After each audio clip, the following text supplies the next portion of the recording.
It's perfect. I shall call you Skopio, since that will never get confusing. I agree. I'm a scorpion too. Oh, great.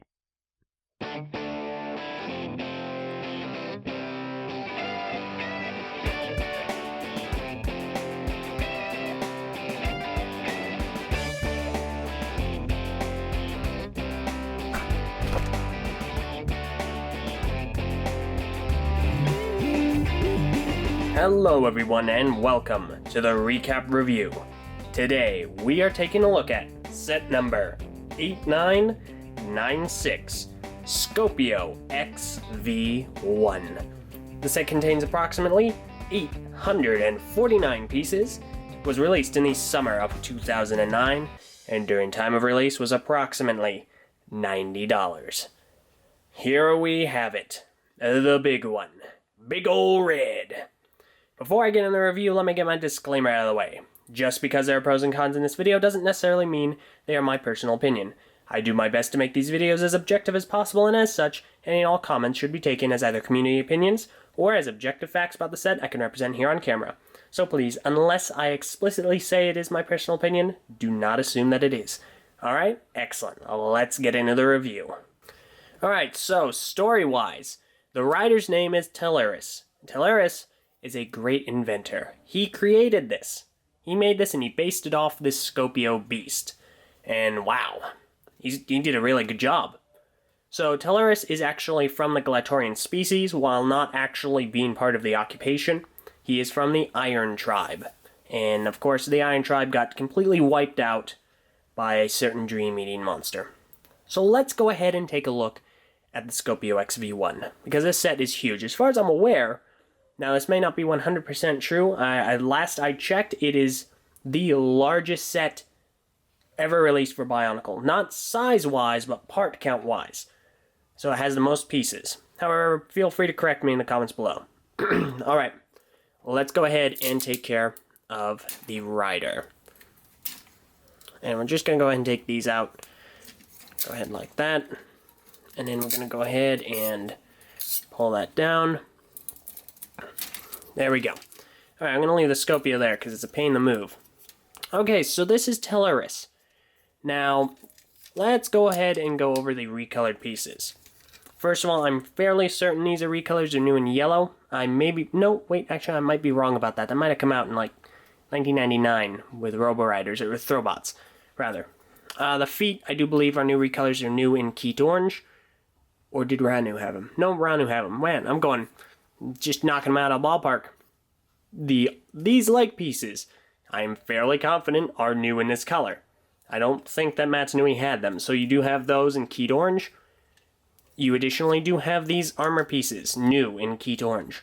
And of course the helmet piece, which is technically a new piece, however we previously saw it in the Brandis V7?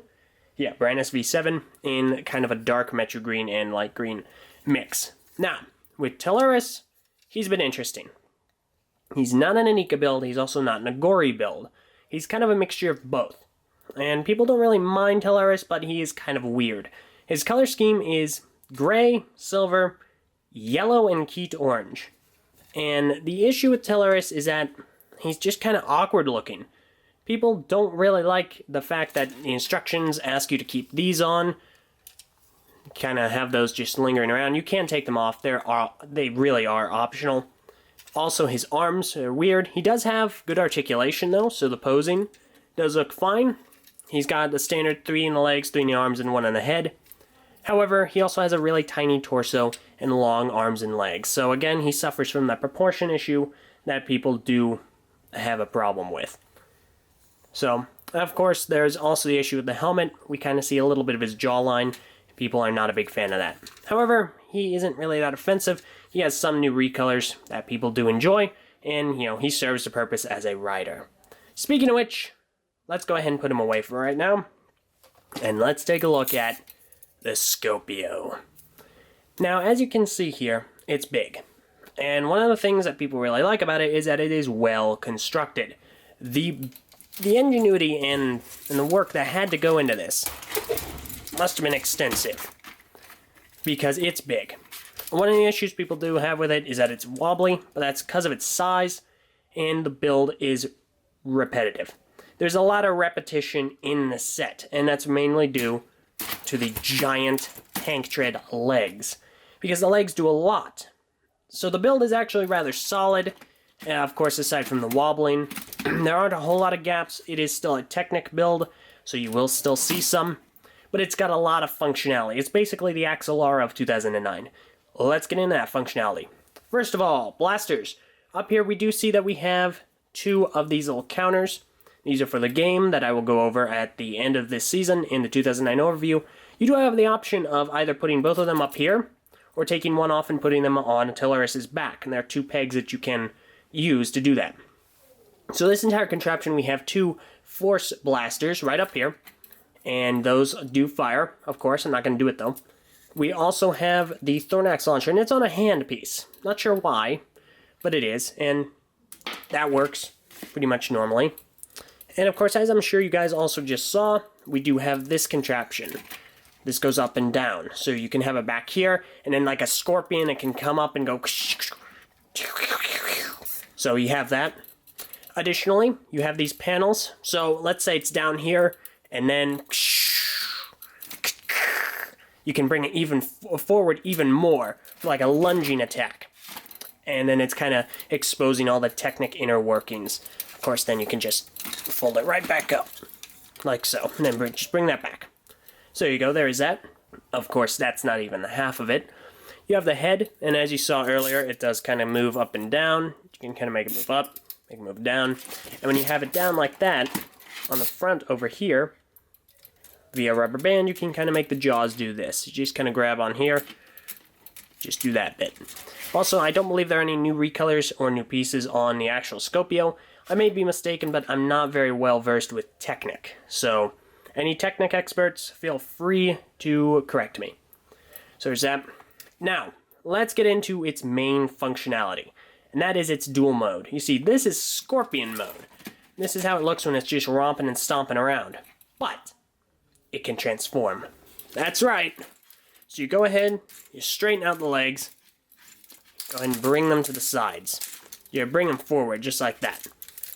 And then on the other side, straighten them out.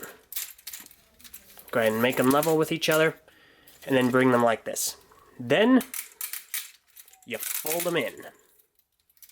Go ahead and just do that, both sides. Boom. Tank mode. Now, because it's on treads, these aren't going to work as well on a hard surface, but it will work rather well on carpet. And you can see, they do work. So there's that. Everything else works the same. You can just kind of make it go rather small and compact and just kind of drag it across the ground. See, it won't really work. But then everything else works the same. Just like that. So let's go ahead and get into some things that are a little bit nitpicky, of course, because the set is entirely red. The color scheme is dark red, bright red, or matte red, and then gray, silver, and black. And there are some issues that people have. Just these blue pins. It's kind of scattered throughout. They're very small, they're very hard to see, and they aren't a big issue, but some people do have an issue with them. Some people also don't like the fact there are some open axles, of course, there and there. These are things common with Technic builds, or at least Bionicle Technic builds. We don't have any open ball joints, as far as I can tell. And of course, there is the issue of gaps. Now, one great thing about this set's design is the legs. Because you see, while closer to the torso, it's a ricket system. As you can see right there, just using those rickets, there and there. We do have a ball and socket system right up at the knees. And the great thing is, it's triple enforced. There are 3 joints there. So even if you are mocking with them, there are fallbacks. So if they do break, and some of these are broken, you still have the option. It's not going to compromise the entire design. And then of course you can go ahead, bring this back out. Now, that's another thing. You might hear a lot of noise, specifically coming from the Scorpio. And that's because if you leave it up on a shelf for a while, and you get a lot of dust on it, then that is going to make audible sound with these joints. If they don't get a workout, if they don't stay at least somewhat in an area where there's a lot of humidity, they get dusty and they make those sounds. So just a forewarning. So people really love how this set functions. It just functions really well. People enjoy that, the different modes. If you want to make it more compact and just get a bit more space, then you can make it smaller into tank mode. Or if you really want it to look menacing and a great display piece, you can sprawl it out and make it this giant scorpion. And it has a lot of blasters and functions. It's a great play figure. A couple issues more that people have with it, of course, like I said, the gaps. There are these gaps right here, and there's also these orange wheels. Obviously, they're essential to the set. However, they do not... They kind of don't break the color scheme. They're not a native part of it. However, one could make the argument that, well, Telluris is kind of orange. Speaking of which, let's go ahead and put them back on. So you put the head down here, and then you take the feet. Got these blue pins that you can just put in there, like so. And then you kind of bend them, make him look like he's kind of sitting. Whoopsie daisy. Structural integrity breach. Get back up there. Okay. Kind of make him look like this.